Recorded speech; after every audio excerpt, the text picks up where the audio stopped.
Andrew McCART, IFL TV in association with MTK Global. Always delighted to be joined by my big mate, Billy Nelson. Billy, how are you, bud? I'm fine, mate, thank you. Cheers, Martin, thank you. Well, you've just finished a good training session there with your big heavyweight Martin Bakole there. Before we talk about anything else, how's he looking in the gym? He's looking very good. He's really looking forward to his fight on the 22nd August. Very focused. We're going down next week to spar. We're going down Sunday to spar Daniel. Dubois, yeah. We've sparred many times with Daniel. Get great sparring with him. Very strong lad. Unfortunately, I've got to drive it again because he's not overly keen on going on a train or a plane. So it's another 6-hour jaunt into London, but we've got to do what we've got to do. You did it 6 hours? I done it at 5:30 on the way back last time. I don't know, we won't say you were speeding, we'll just say you stuck to the speed limit, right? Oh, I was there or thereabouts. Like I said, I spoke to Martin and David both about the sparring sessions. Like I say, everyone hears sparring stories, whether it be Martin Bakole or Carl Frampton, Josh Taylor sparring stories, and this, that, nice thing. Sparring stories are sparring stories, but with Martin, he seems to be holding his own with every single guy that he goes in with. When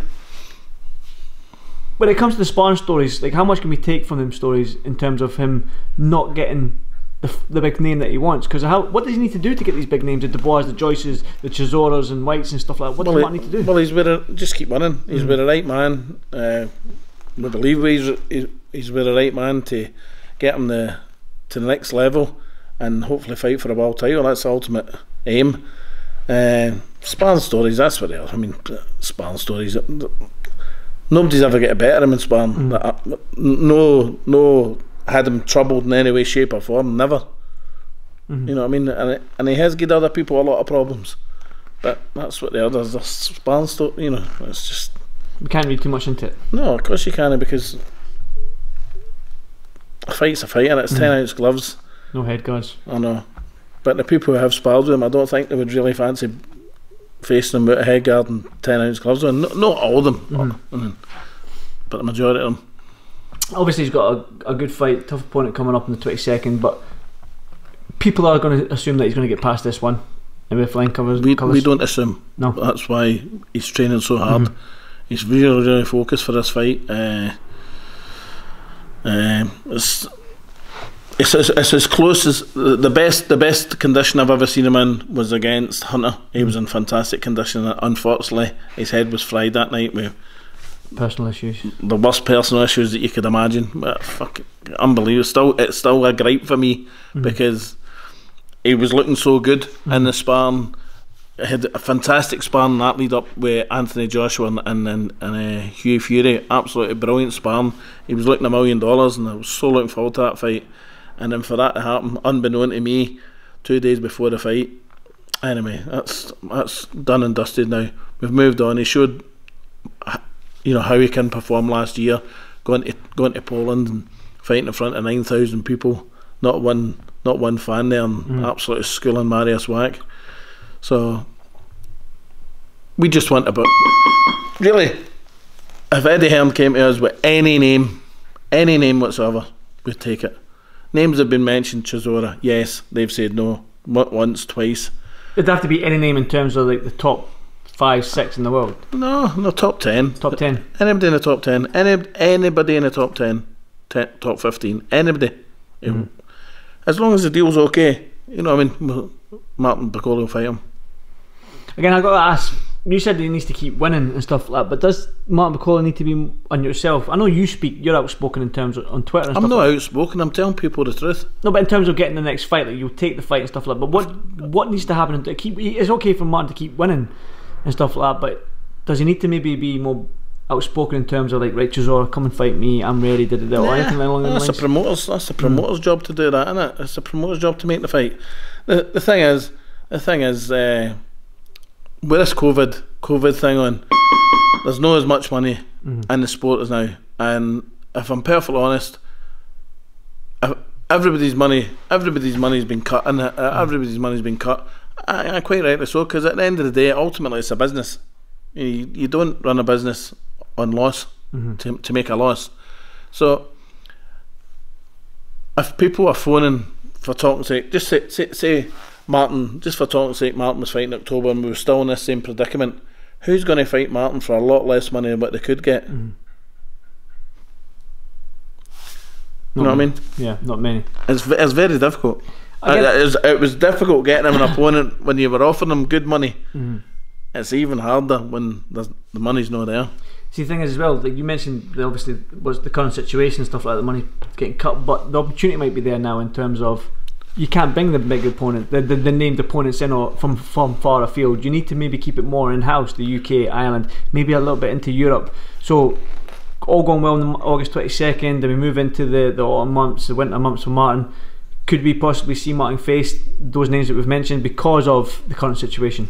Like I said, possibly. I mean, love the winner Daniel against Joyce, because it'd be a good fight again for Britain. I know Martin's Congolese, but he's based here, so that would be a great fight. Is he not Scottish, Martin? Well, he's about 8% now. 8% Scottish, right? Okay. No, it'd be a good, what a fight that would be. The winner. I did catch Martin say aye a couple of times. So I know. We're almost there. He calls my young fighter a wee man. Wee man. It's funny as it really is. But that the winner of Daniel versus Joyce would be a great fight, because it would be a good fight because the styles, when they've sparred before, their styles match. You know, they gel well, and it would be a great fight for the fans. But you know, there's numerous names out there. I mean, I'd like somebody like Joe Parker. I've asked if we could go to New Zealand and be Joe Parker's opponent for his comeback fight on the Zone. Yeah. So he's up there now in the rankings with Martin, isn't he? So he's number 20 in BoxRec. But read into BoxRec what you want. I know. Do you know what I mean? But there's a few names above him. Well, there's names above him that would have the fight, no problem. But there's some right good names below him as well. In fairness, you know, like your Tony Okers and Kuzman's only, I think, 2 or 3 behind him, something like that. You know, so there's good names round about either side of him. The thing as well, before we talk about it, I want to talk about the Eddie Hearn fight camp. Did you see any of the sort of like stories that Eddie's put up of him filming the fight camp? It looks amazing. Brilliant, it looks absolutely amazing. And it looks class. You know, I know it's a right HQ and all that, but wouldn't it be good if they could? But it's a right expense. That's took a lot of money to make that to make that look like that. You know what I mean? People don't realise, the public, they don't realise the costs that are involved. See the canopies. I know the figure. I know the figure that it costs for the canopies over the ring, and I know the costs of the coverings for just for the floors, and then you've got. And I know there's no seating at this one, but if it was like that, I remember there was talk about Ricky Burns having an outside fight at Erdry's Football Club, because my friends own the club. They actually own the premises, the club itself, and the money just to cover the AstroTurf and the canopy, you're talking 6 figures. Crazy, that's just before you kick a ball. I know, and there's no ticket sales here as well, so you can't recoup the money in that sense. The only way. But if anyone can do it, Eddie can do it, right? Oh, fantastic business person. Definitely. Well, like I said, Martin's done a great interview with me there. Like, he says he'll fight anyone. It's hard to get a name from Martin, but you said you take the winner of Daniel Dubois and Joyce. But if that can't get but that's not going to happen because. But who realistically then, who would you want to fight next? All going well, August 22nd. After, as long as we come through August 22nd, I'd love somebody like Joe Parker.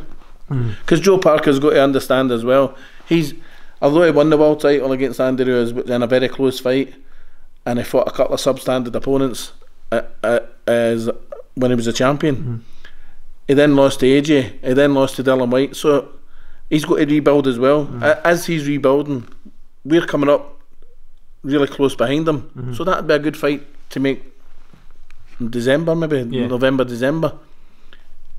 You've seen his willingness to travel and come to the UK and fight here, so why not fight against Martin Bakole? That'd be a great fight. Definitely. Why not? Aye. Well, hopefully, like I said, I've spoken to Martin a good number of times, and he's a nice guy, and like he just wants the big fight. So hopefully he can get it. That's it. Like I mean, I know it's repetitive, but he would fight anybody, and I would we would be confident of beating on his day anybody, including Anthony Joshua, including Tyson Fury. I know we're not meant to say that, but that's, you're his coach, and of course we'll say it because we believe it. Yeah, we've got to believe it, but we do genuinely believe it. I'm glad you do, because if you didn't, then it'd be pointless. I know, but people don't shout out AJ, didn't they? And they don't shout out Tyson Fury. We'd fight them, no problem. Even though AJ's we're part of AJ's management company. It's not to say the two of them couldn't fight. What a fight that would be in Africa. I know. Nigeria or Congo. I know for a fact the Congolese government would pay for that fight in a heartbeat. There you go then. AJ said that he wanted to fight in Africa as well. Of course he did, aye. So, well, hopefully I'll get to go. I won't mind that fight in Africa. Get your shades on. Get my shades on, look, and your hat. My bald head will be peeling out on that heat. Right, but you seen the tan I've got from Spain? You're looking good, mate. You're looking good. See? I've seen you looking at the biceps a few times. It's getting a wee bit on a spot on my bicep. That's the steroids. On that note, well, as always, thank you for this Fairfield TV, and hope to catch up with you soon, my man. Thank you.